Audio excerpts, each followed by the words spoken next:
श्री राधे राधे। कैसे हैं आप सभी? आई होप आप सभी बहुत अच्छे होंगे, है ना।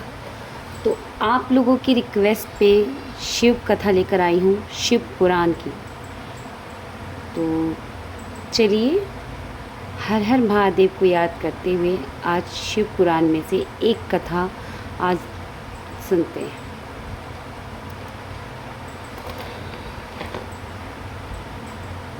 तो आइए। बहुत काल पहले एक पंडित थे, बाबूराम पंडित अक्सर अपनी पूजा पाठ करके और भोग लगा के शिव जी को फिर भोजन प्रसाद के रूप में ग्रहण किया करते थे। जो भी आता चढ़ावा मंदिर में, वो सारा चढ़ावा जो है मंदिर में जैसे आता वैसे ही वो तुरंत सभी लोगों में बांट देते थे। वो बासी प्रसाद या फिर ज़्यादा कोई भी एकत्र धन अन्न नहीं रखते थे। उनका नियम था, जिस दिन वो भोग नहीं लगाते वो शिव भगवान को गंगा जल अर्पित करके गंगा जल का ही भोग लगाते और गंगा जल ही पीकर सो जाते थे। समय बीतता रहता और उनकी शादी नहीं हुई थी। वो ब्रह्मचार्य थे। तो अपना नित्य वो सिर्फ सारा वक्त अपने शिव भगवान पे ही देते थे।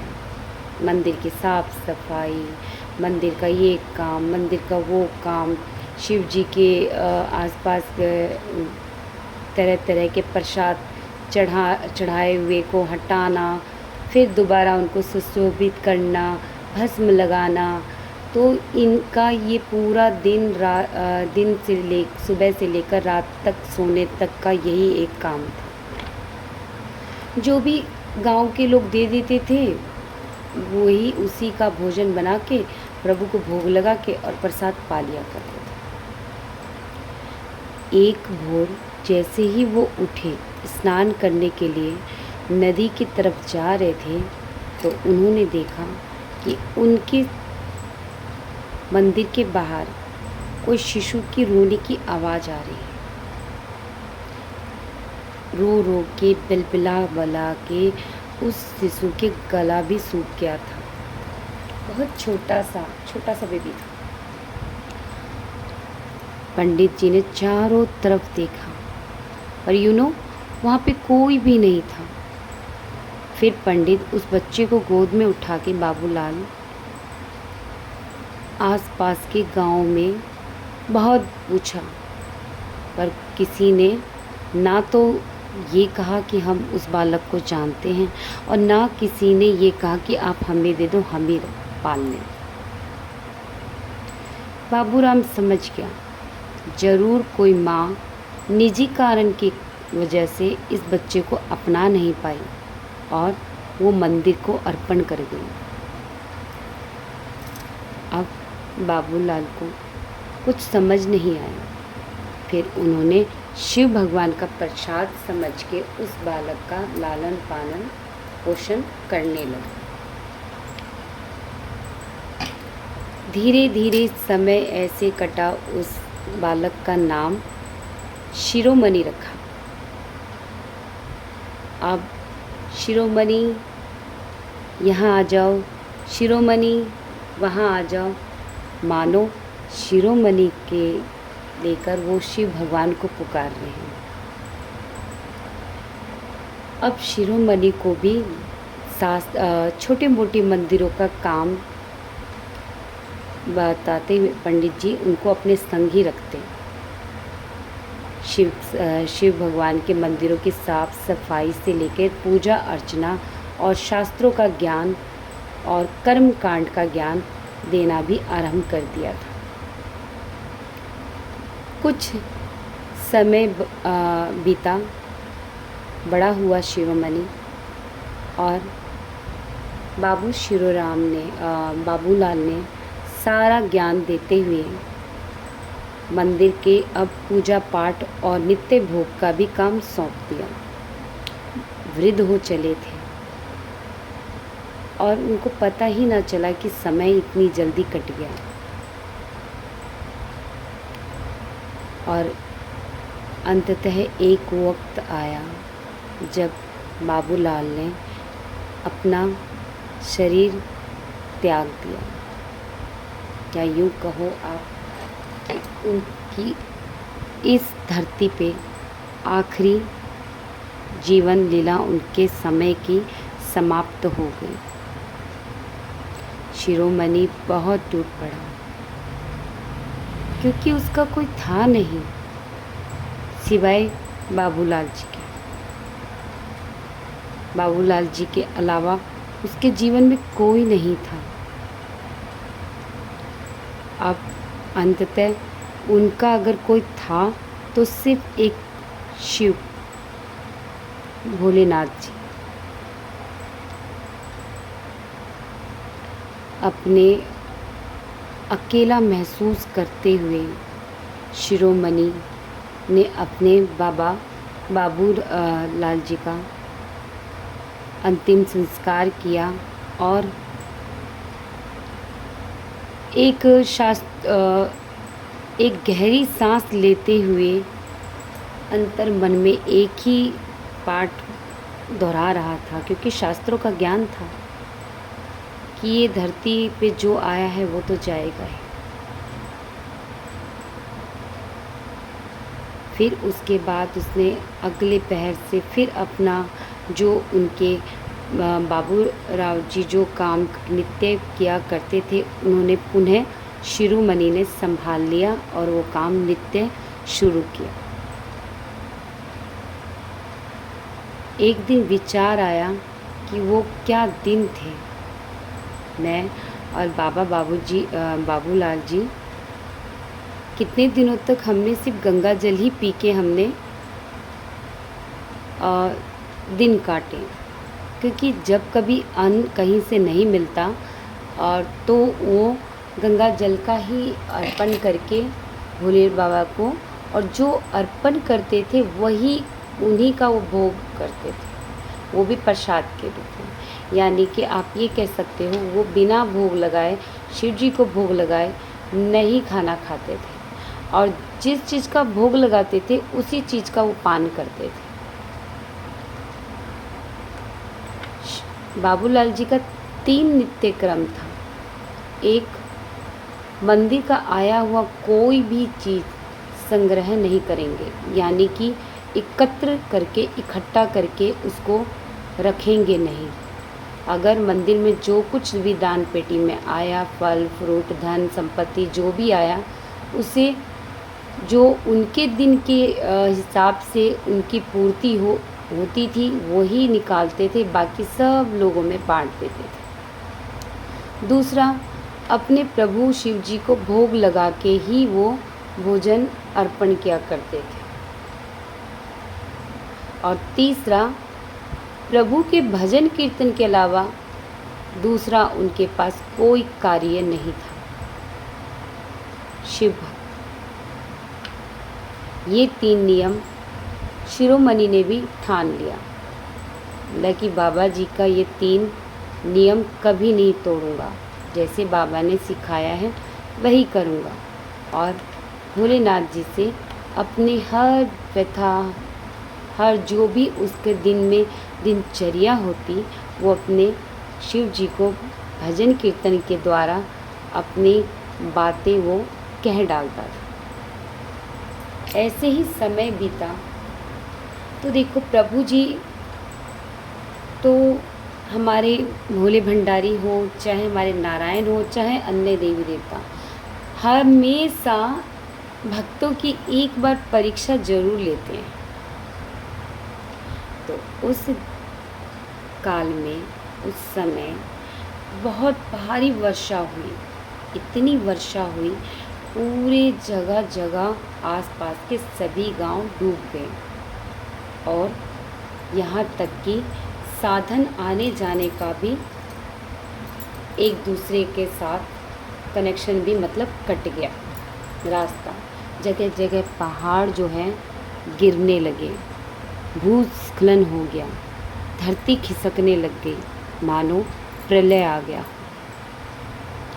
वहीं पहाड़ों के बीच में शिव मंदिर था, जिसमें शिरोमणि अपने प्रभु की सेवा करते थे। चारों तरफ पानी पानी, बचा तो सिर्फ मंदिर था बीच में।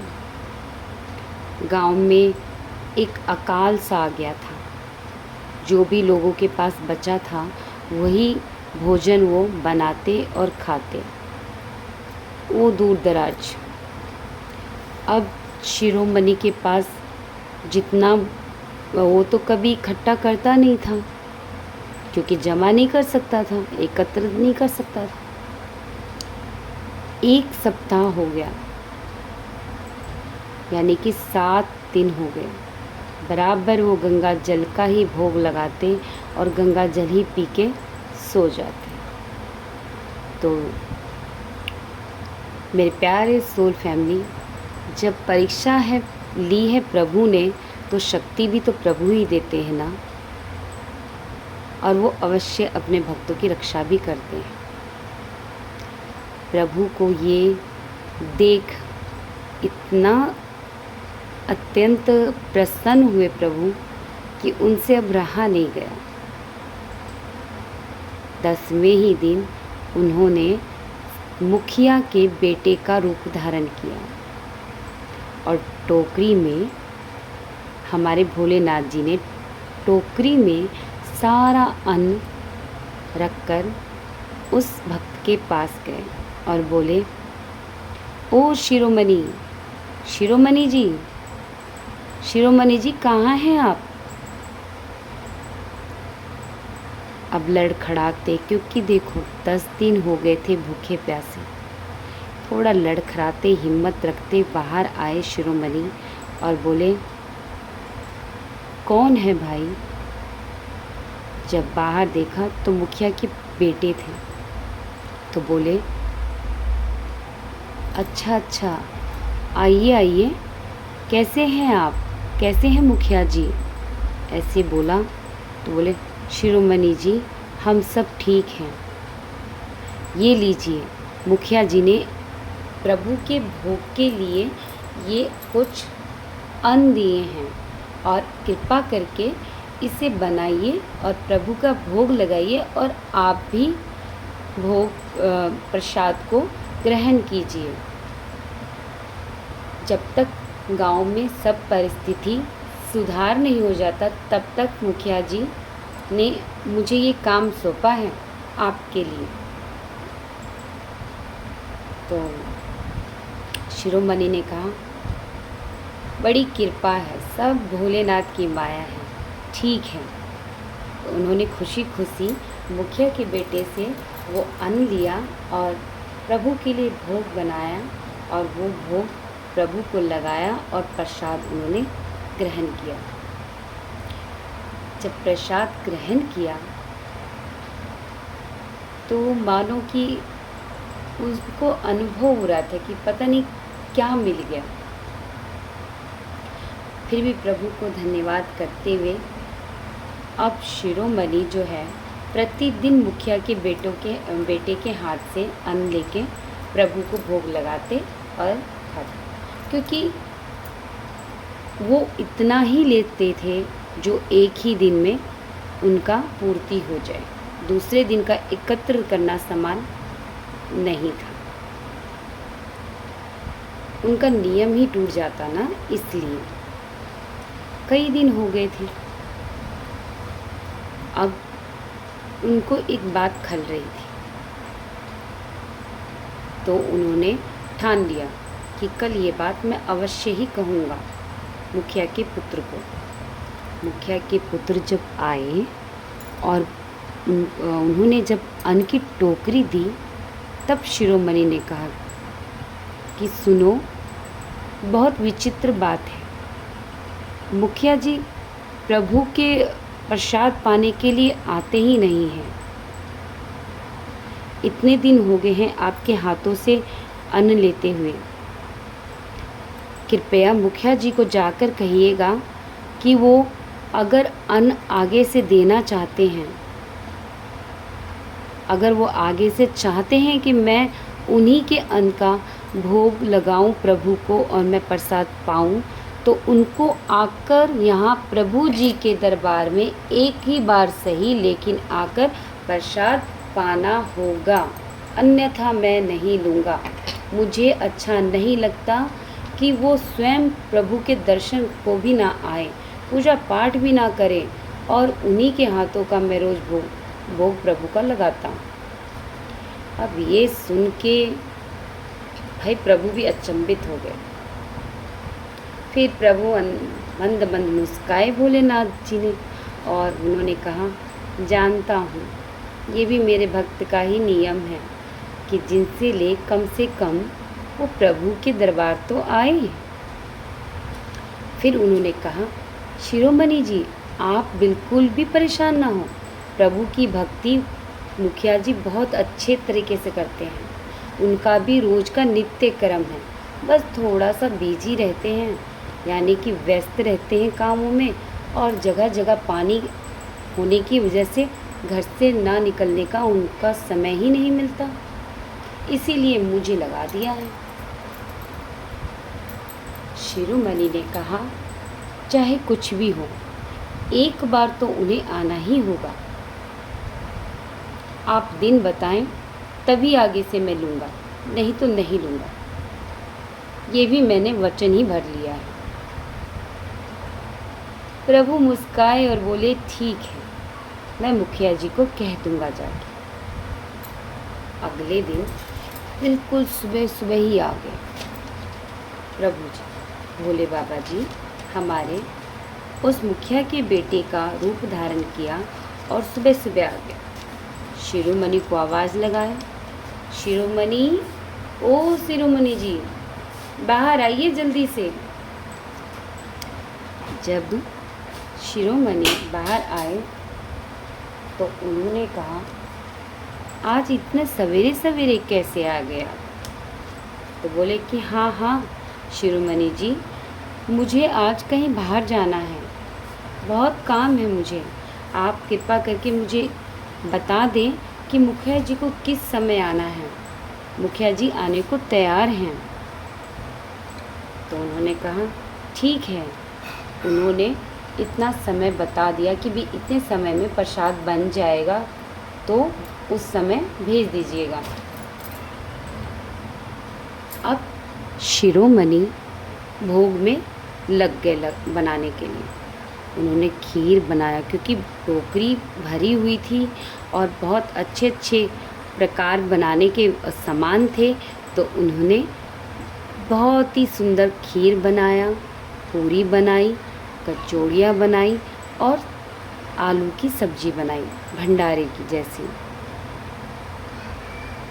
जैसे ही रसोई से निकले और फिर अपना थोड़ा साफ सफाई करके नहाने के लिए गए, वैसे ही उन्होंने कुछ पाठ पूजा में व्यस्त होके, क्योंकि वो इंतज़ार कर रहे थे मुखिया जी का कि मुखिया जी इस समय आ जाएंगे।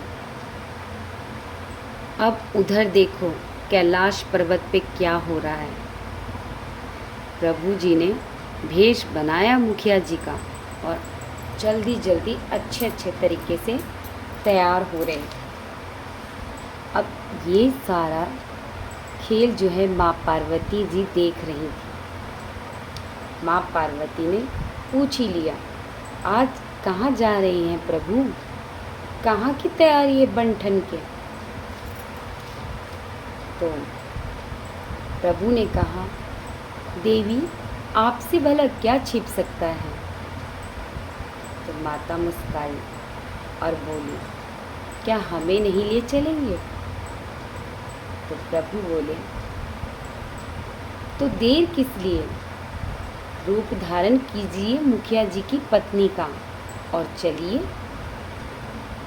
माता ने मुखिया की पत्नी का रूप धारण किया और उनकी चूड़ियाँ खन खन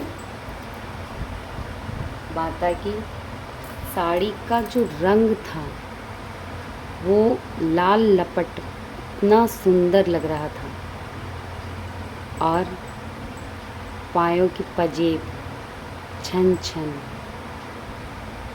माता ने जो लाल बिंदी अपने माथे सुशोभित किया था और फूलों से भरा गजरा जो लगाया था, हमारे शिव भगवान तो मोहित हो गए, मानो जैसे पहली बार देख रहे हों। प्रभु बोले, देवी आप इतना सुशोभित हो गई हैं, बिना ही श्रृंगार के ही आप इतनी तेज रोशनी बिखेर रही हैं। माँ पार्वती बोली, प्रभु जब आप इतनी सुंदर मुखिया जी बन सकते हैं तो मैं मुखियाइन क्यों नहीं बन सकती? अब सुंदर मुखिया जी के मुखियाइन कैसे भला सुंदर रूप में कम रह जाए? एक दूसरे को देखने लगे तनिक दिन। फिर माता ने चूड़ी खनकाई और कहा, चलें, हमारा भक्त इंतज़ार कर रहा है। फिर चले दोनों नंदी की सवारी करके और पहुँचे शिरोमणि के द्वार।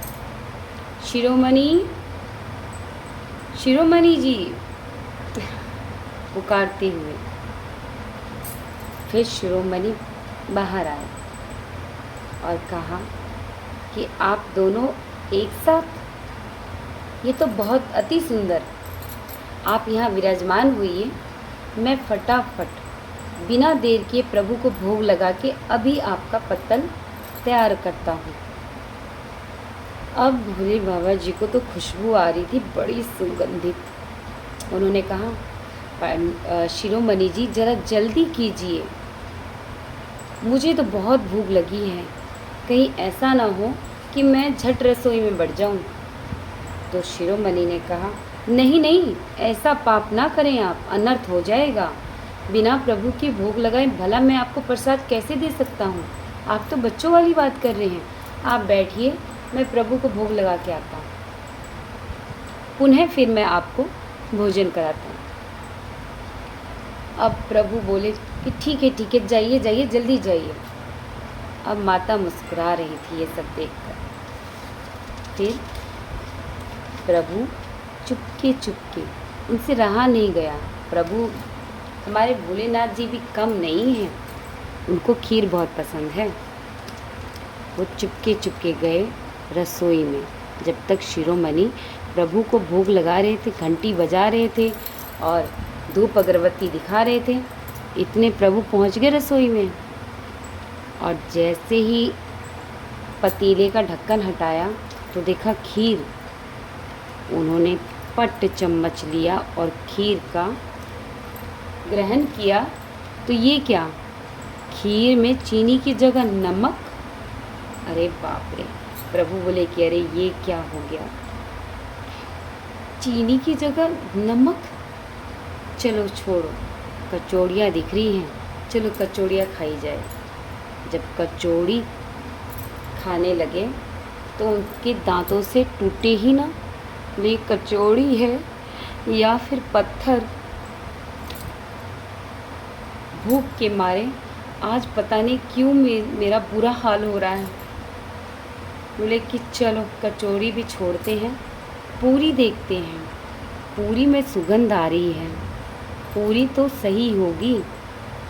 तो जैसे ही पूरी उन्होंने खाया, ये क्या, उसमें लाल मिर्च भर भर के था।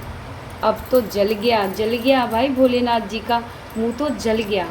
अब वो हाय हाय तौबा मचा रहे हैं और मटके में पानी पीने की बजाय मटके में ही मुंह दे दिया। और ये सब देख के हमारी माँ इतनी मुस्कुरा रही, इतनी हंस रही है, वो हंसी को रोके हुए बैठी, वो का हंस हंस के पेट फटने को आ रहा, इतनी हंस रही थी। फिर प्रभु अपना मुंह लाल किए भीगे हुए वो दोबारा आके बैठ गए सिंहासन पे और बोले, देवी बस कीजिए, इतना ना मुस्कुराइए। भूख लगी थी, सोचा भक्त ने बनाया है तो मैं चला गया, आखिर मुझे ही तो भोग लगा रहा है वो।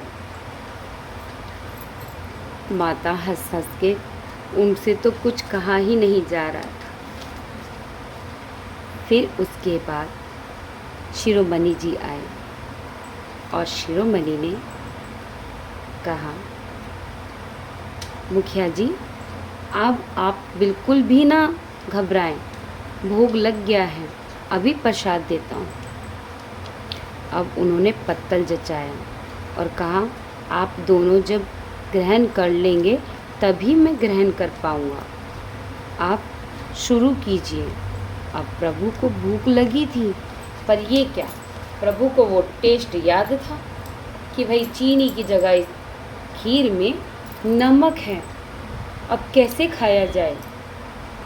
और पूरियों में मिठास की जगह उसमें लाल मिर्च है। अब कचौरी तो टूटे ही ना, और मिष्ठान को तो प्रभु ने छोड़ ही दिया था। अब वो सारा व्यंजन उनके सामने परोस दिया शिरोमणि ने। मैं कैसे खाऊं? वो कभी शिरोमणि को देखते, कभी माता पार्वती को देखते। तो माता पार्वती बोली मुस्कुराते हुए, मुखिया जी शुरू कीजिए, हमें भी पाना है भोजन। आप शुरू नहीं करेंगे तो हम कैसे पाएंगे, शुरू कीजिए। अब वो बोले, हे नारायण, कहाँ फंस गया मैं, आज तो मेरा भक्त ही मेरा पेट खराब कर देगा।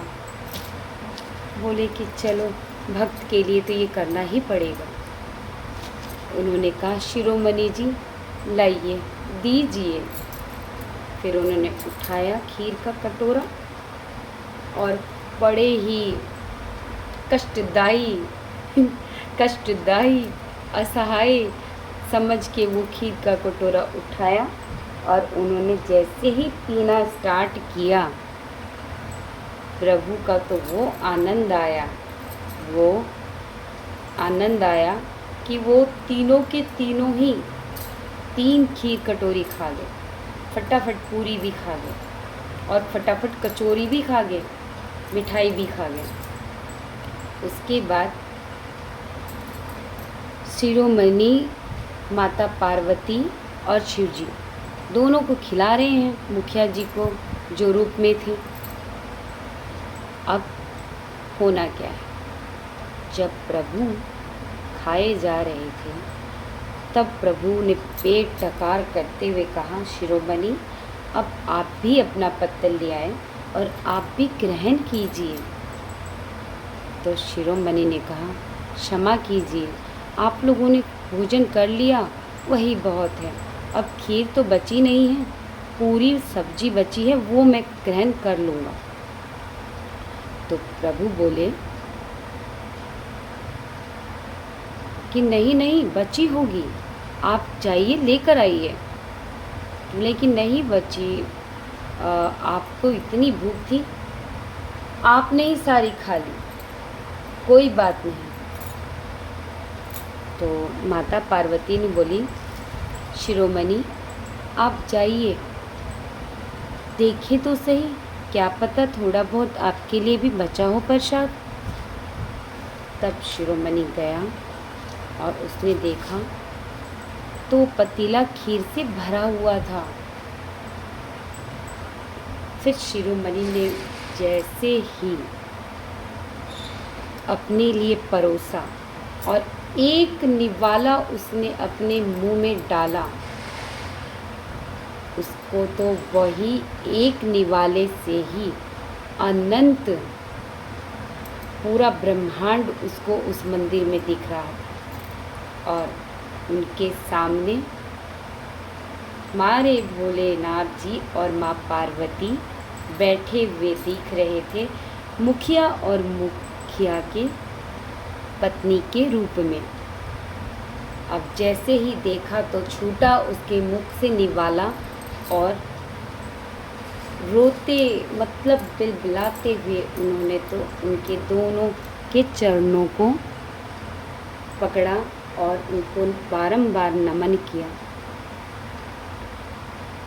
प्रभु भोलेनाथ जी और माँ पार्वती उठी और खड़े हुए और बोले कि शिरोमणि, हम आप शिरोमणि इस तरह यथार्थ ना हो।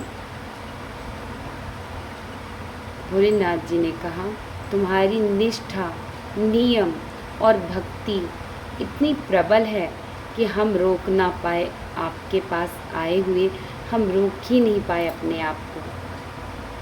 पुत्र, तुम्हारा ये जीवन सफल हुआ।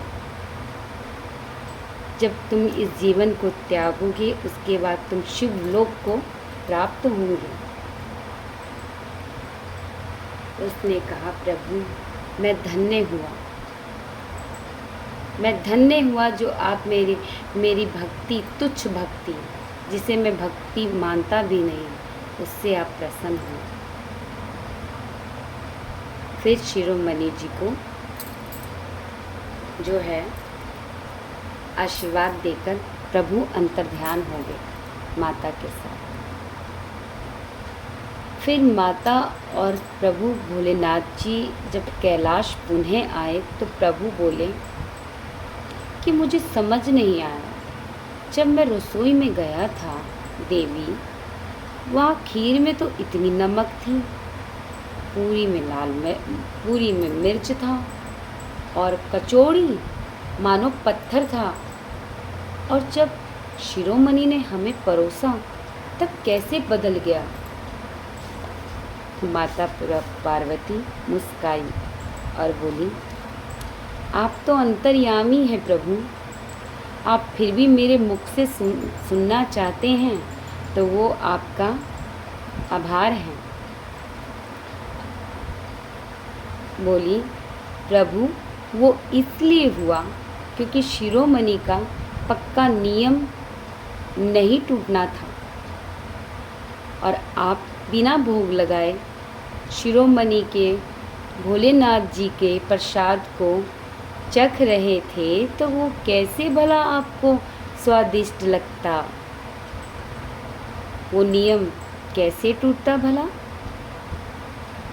तो प्रभु बोले, जी पार्वती जी, आप सब जानती हैं। बोले, चलिए कैलाश चलते हैं।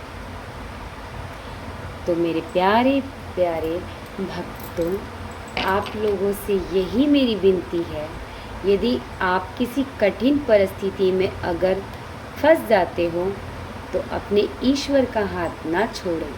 यूँ ना कहें कि हो गया पूजा पाठ, हम नहीं करते, फलाना धकड़ा, ना ना ना ना, मत छोड़ना। ये मनुष्य की जड़ नीति है। असहाय जब होते हैं तो प्रभु के से विमुख हो जाते हैं, पर विमुख ना होया कीजिए, वही आपकी परीक्षा होती है और वो आपके लिए एकमात्र भक्ति की सफलता का मार्ग होता है। हर समय कठिन परिस्थिति पे, जब भी कठिन परिस्थिति में आप फंसो तो समझ लेना कि ये प्रभु की माया है और हमारी परीक्षा है।